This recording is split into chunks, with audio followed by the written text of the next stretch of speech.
I recognize the gentlelady from North Carolina whose portrait hangs behind us. Oh, I forgot about that. Well, we didn't. And we're glad it hangs there, and I recognize her for her testimony, Ms. Foxx. Thank you, Mr. Chairman. I appreciate that very much. And I want to thank the witnesses for being here today. Dr. Beach, in your testimony, you explained that cutting federal regulations could be as good or better than making tax cuts permanent. And we've actually heard this from business and industry. Yeah. Cutting taxes is extremely important for unleashing the American worker, but why do federal regulations have such an outsized impact on economic growth? And what sort of benefit would workers experience if both tax cuts and regulatory reform are made? Well, the answer to that is that in the last 15 years, regulations have just grown tremendously.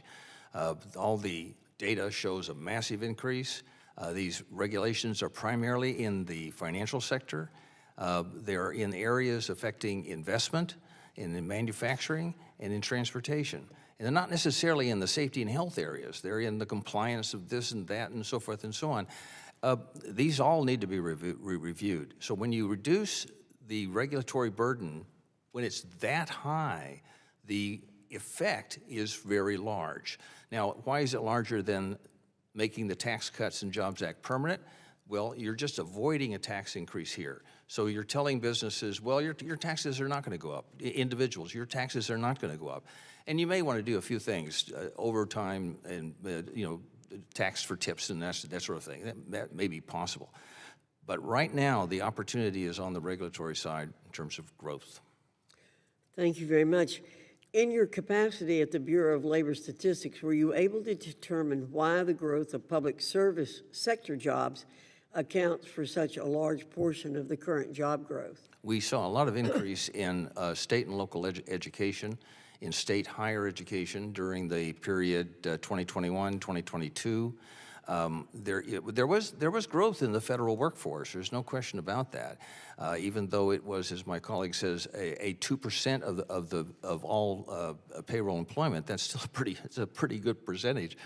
So a lot of the growth is happening at the state and local level in the education area. That's what apparently was going on at that time. And it's tied, of course, to federal programs which had the intended effect of increasing employment in those sectors. Thank you very much. Ms. Melito, what workforce issues did small businesses face during the previous administration that Congress has not addressed but should? Thank you for that question, Representative Foxx.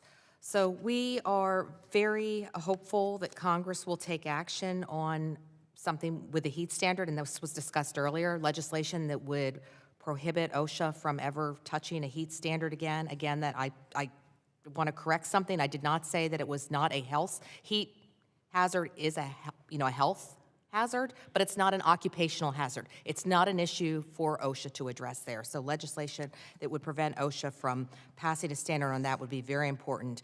And certainty too with withdrawing the Biden administration rules on overtime, the joint employer standard, which a court stopped there, but the independent contractor rule is still out there hanging in the courts around there, and we would like to see those wiped out too. So those are some areas where our members are looking for relief. And we have sent a letter, as of just yesterday actually, over to the White House asking for relief in these areas. Well, I'm going to ask you a second question, but you may have answered some of this before I got here, but I'll ask you to follow up in writing. As the Trump administration takes aim at federal regulations, what concrete steps can Congress take to join with the administration and help ensure small businesses succeed? But I'm not going to ask you to answer that now. We'll submit that to you formally and ask for a response. Ms. Mayetta, how would worker upskilling and education improve in your industry with a lighter federal regulatory burden? You know, Congresswoman, thank you for that question. It is so hard today to own and operate and run a small business in this country. We, in the hotel industry, are regulated at the local, state, and federal level. Increased regulatory burdens just add to increasing costs and implementation, new processes or systems that can then limit the ability to hire quickly or staff up or train and help your employees get ahead in the industry. So measures like the NLRB joint employer rule or overtime rule would have severely impacted the industry and made it even harder to continue to operate in today's environment. Thank you, Mr. Chairman. I yield back. I thank the gentlelady, and now I get to another member of the Great Lakes Caucus who knows the beauty of fresh water without sharks and salt, the representative